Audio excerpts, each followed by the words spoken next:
I think growing up in a generation that saw every aspect of human life transformed by technology, the question was, why can't that technology transform the way we move?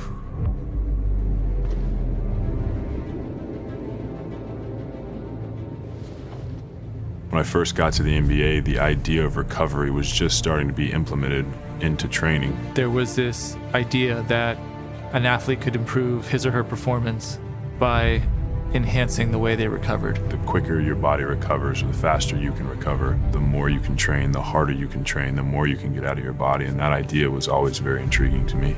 The difference with me is that I've always wanted to push myself harder, and I was always looking for ways to help me push myself more.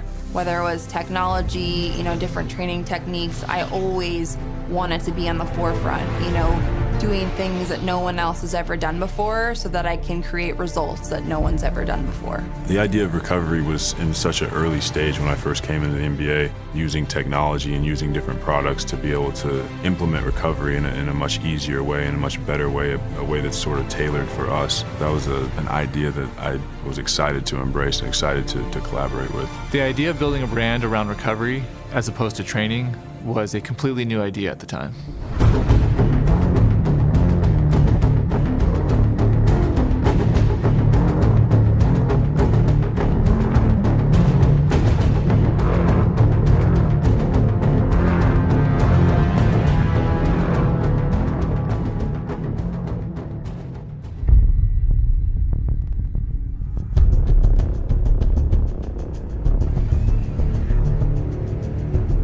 I think we've seen an explosion of technology into the sports and movement industry, and really it stemmed initially from trying to get an understanding of the competitive environments that athletes are in today and really study the demands of the game. So as practitioners, when we go to school, we tend to learn kinesiology or anatomy based on textbooks, based on cadaveric studies, based on models that are not living, not moving.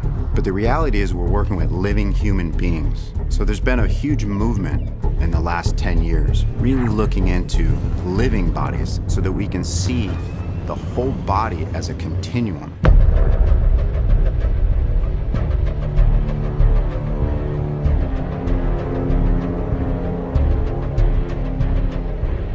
We started out developing wearable ice compression devices, and then we quickly pivoted into dynamic soft tissue devices that would help not only the recovery process, but the warm-up process as well. With the Viper, we were able to gain a whole new understanding of how these devices interface with the body's soft tissue and fluid. In a living human being, there's a high percentage of fluid.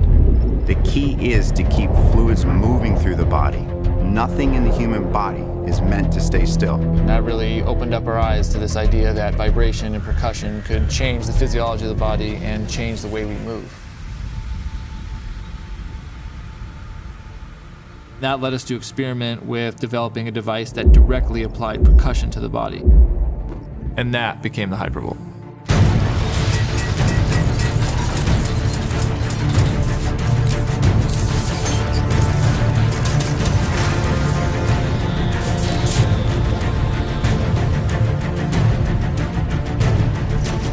When we apply percussion to the body, we actually change the space between the layers of tissue.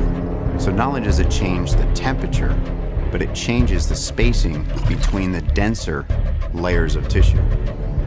When our tissue is healthy and the muscles surrounded by optimum viscoelasticity, we get better muscle conductivity, more smooth, efficient movement patterns.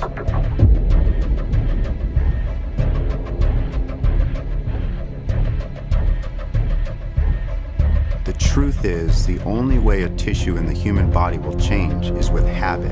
This is why these devices are so powerful, because we can educate our athletes and our clients so they can do their own at-home hygiene. So we have hygiene for our dental structures. We should have hygiene for everywhere in the body. These devices have allowed us as practitioners to really provide a tremendous amount of resources so that athletes can take this level of hygiene, this level of programming home, and enhance their ability to recover and improve their chances of longevity in their sport We engineer devices that change the physiology of the human body. These changes result in dramatic differences in the way the body moves and the way the body feels.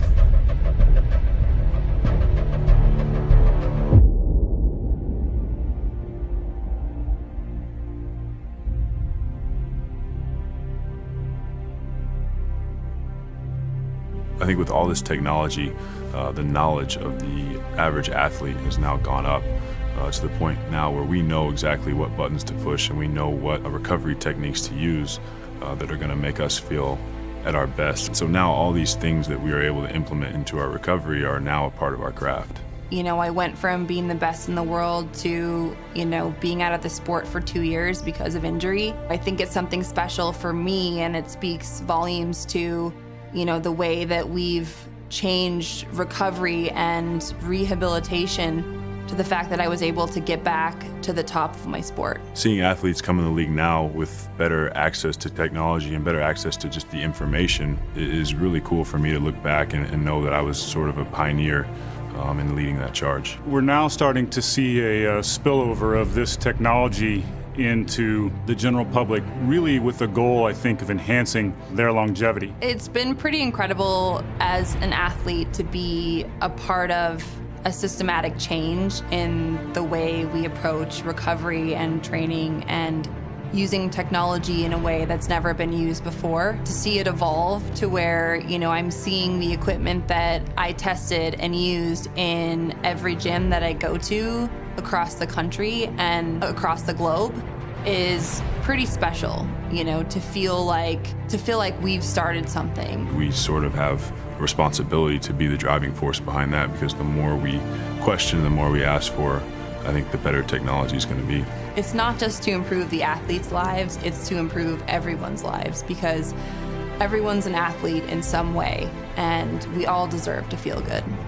We were part of the movement that started the wave of helping athletes perform better, and I think now you're starting to see it spill over into helping just every human move better. As athletes, we started a movement, and I'm very proud to be a part of that. We helped start a movement, and that movement has just begun.